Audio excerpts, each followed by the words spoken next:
Saat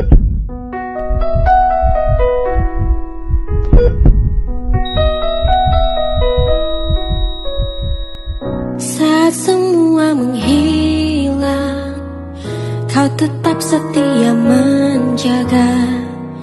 Kau berkorban tanpa suara demi senyum yang lain. Saat semua tertidur, kau terjaga sepanjang waktu. Lupakan lelah ragamu demi raga yang lain.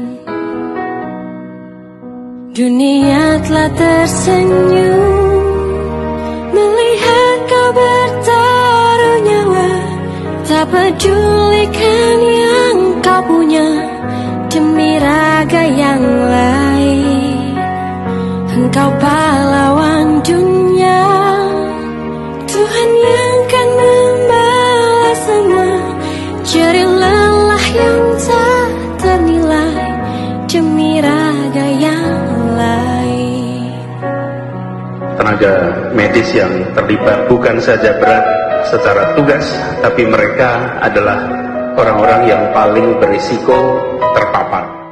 Walau hampir tiada sudut untukmu menghela nafasmu, beriring doa untukmu, suara ini untukmu. Dunia telah tersenyum melihat kau bertaruh nyawa. Tak pedulikan yang kau punya demi raga yang lain. Engkau pahlawan dunia, Tuhan yang kan membalas semua jerih lelah yang tak ternilai demi raga yang lain.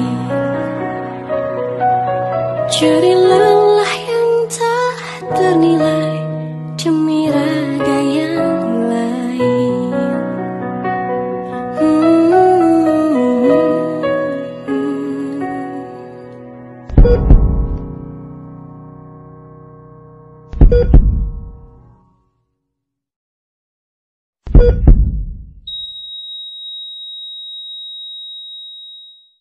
Nama saya Nova Okta Afriani dari mahasiswa Tadris IPSP YN Kudus. Di sini saya akan menjelaskan kaitan antara patologi sosial dengan COVID-19 yang berada di Indonesia.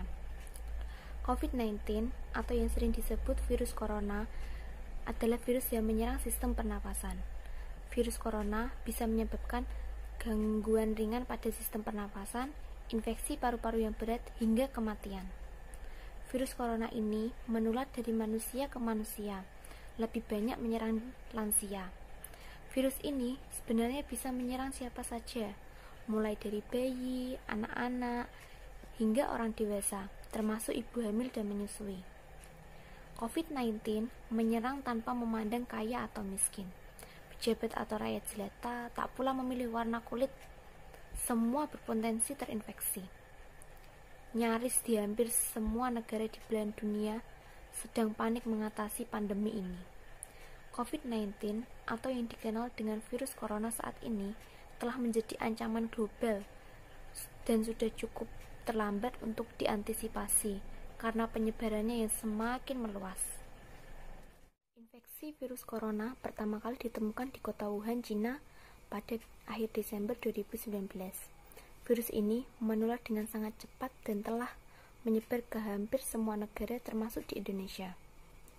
Hal tersebut membuat beberapa negara menerapkan kebijakan untuk memberlakukan sistem lockdown atau penguncian suatu wilayah dengan menutup akses masuk maupun keluar dalam rangka mencegah penyebaran virus corona ini. Di Indonesia sendiri diberlakukan kebijakan physical distancing atau masyarakat tetap berlangsung walaupun berjauhan fisik, serta diberlakukannya pembatasan sosial berskala besar atau PSBB untuk menekan penyebaran virus corona ini. Gejala awal yang ditimbulkan oleh virus corona ini menyerupai gejala flu, yaitu demam, pilek, batuk kering, sakit tenggorokan, dan sakit kepala, Setelah itu, gejala dapat hilang dan sembuh atau malah memberat. Penderita dengan gejala yang berat bisa mengalami demam tinggi, batuk berdahak, bahkan sesak nafas dan nyeri dada. Virus corona juga telah melumpuhkan perekonomian dunia, termasuk di Indonesia, sebagaimana terlihat dalam kehidupan sehari-hari di kalangan menengah ke bawah, seperti pedagang kelontong, penjual ikan, dan pedagang sayur. Mereka merasakan karena ketidaknyamanan konsumen dalam berbelanja. Kaitannya dengan patologi sosial yaitu tersebar luasnya berita-berita hoaks di dunia maya yang bersifat sampah sehingga membuat ruang sosial makin gaduh. Karena berita bohong dan menyesatkan yang membuat pemerintah maupun masyarakat panik. Indikasi penyimpangan sosial yang teramat mengerikan yang belakangan ini dipertontonkan seperti sikap antisosial dan kelompok masyarakat dalam bentuk keberingasan menolak keras proses pemakaman jenazah yang diduga terkena COVID-19 yang berada di Jakarta. Kabarnya para tenaga medis atau perawat yang ngekos diusir oleh warga sekitar. Padahal mereka para tenaga medis layaknya pahlawan atau gardu yang paling depan yang telah bekerja mempertaruhkan hidup dan mati demi merawat dan menyelamatkan pasien COVID-19. Sikap kelompok masyarakat yang pongah dan kehilangan kewarasan itu sungguh merupakan wujud cacat sosial yang paling parah dan nyata. Tindakannya melukai lubuk hati yang paling dalam. Ini mudah dimatikan, akan hilang pada permukaan tangan kita setelah dicuci pakai sabun, akan hilang pada permukaan tangan kita setelah dicuci pakai sabun, akan hilang pada permukaan tubuh kita setelah kita mandi bersih pakai sabun, akan hilang pada pakaian kita setelah dicuci bersih pakai deterjen, akan hilang pada permukaan benda-benda setelah disemprot disinfektan. Di rumah aja, jangan keluar rumah. Kita tidak mau kan membawa paparan virus terhadap keluarga kita. Kalaupun sangat perlu keluar rumah atau sangat mendesak, harus sangat hati-hati. Jangan lupa memakai masker. Dan jangan ada kerumunan atau reuninan atau sekedar nongkrong-nongkrong, sangat rawan penularan COVID-19 tersebut. Penting, jika ada orang yang di sekitar kita terinfeksi virus corona, jangan tinggalkan dia, kasih dia semangat hidup. Tetap menghubunginya walau bukan dengan kontak fisik. Mereka perlu semangat hidup, jangan anggap mereka pembuat masalah. Dan jangan lupa untuk selalu tetap berdoa kepada Allah yang Maha Kuasa. Ini menjadi realitas sosial yang dihadapi masyarakat dunia, khususnya di Indonesia.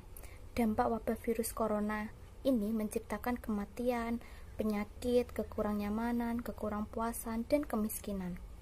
Oleh karena itu, untuk menanggulangi wabah virus corona ini tidak hanya dilakukan dengan intervensi bidang kesehatan saja, tetapi harus dilakukan secara terpadu. Intervensi sosial dilakukan sebagai upaya mengantisipasi kondisi masyarakat seperti memberikan pelayanan sosial, pelayanan fisik, pelayanan psikologi, sosial, pelayanan keterampilan, dan mencegah agar terjadinya terjangkit virus corona atau keterampilan hidup sehat. Sebenarnya, rasa cemas dan ketakutan pada diri masyarakat atas wabah corona adalah hal yang manusiawi. Namun, hal ini jika tidak diatasi dengan secara sosiologis akan menimbulkan disorganisasi dan disfungsi sosial di masyarakat. Disorganisasi pada masyarakat akan mengarah pada situasi sosial yang tidak menentu, sehingga dapat berdampak pada tatanan sosial di masyarakat. Wujud nyatanya berupa prasangka dan diskriminasi, seperti halnya tidak mau menolong orang lain secara kontak fisik langsung dengan yang diduga terjangkit virus corona. Contohnya itu, kita itu menduga-duga bahwa yang terkena virus corona itu dia tidak mau membantunya. Anggap remeh virus corona ini. Di Indonesia sekarang sudah banyak yang terinfeksi virus corona ini. Bahkan kematian pun semakin hari semakin menambah. Kita harus selalu menjaga kesehatan kita, selalu menjaga kebersihan kita. Jangan lupa cuci tangan pakai sabun, selalu jaga imun kita, dan jangan lupa juga berolahraga. Jangan mudah termakan oleh berita-berita hoax tentang virus ini yang bisa membuat kita panik dan bisa membuat tubuh kita down. Virus ini termasuk virus mematikan karena virus ini belum ditemukannya vaksin untuk mencegah virus itu masuk ke dalam tubuh kita. Maka dari itu, kita harus selalu menjaga kesehatan kita agar terhindar dari virus corona ini. Dan jangan lupa selalu berdoa kepada Allah Subhanahu wa Ta'ala agar selalu dilindungi oleh virus corona ini. Satu orang seperti menjaga jiwa semua manusia. Semoga Allah segera menghilangkan virus corona ini.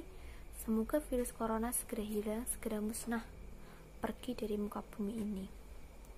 Cukup sekian dan terima kasih yang dapat saya paparkan mengenai kaitan antara patologi sosial dengan COVID-19 yang berada di Indonesia. Wassalamualaikum warahmatullahi wabarakatuh.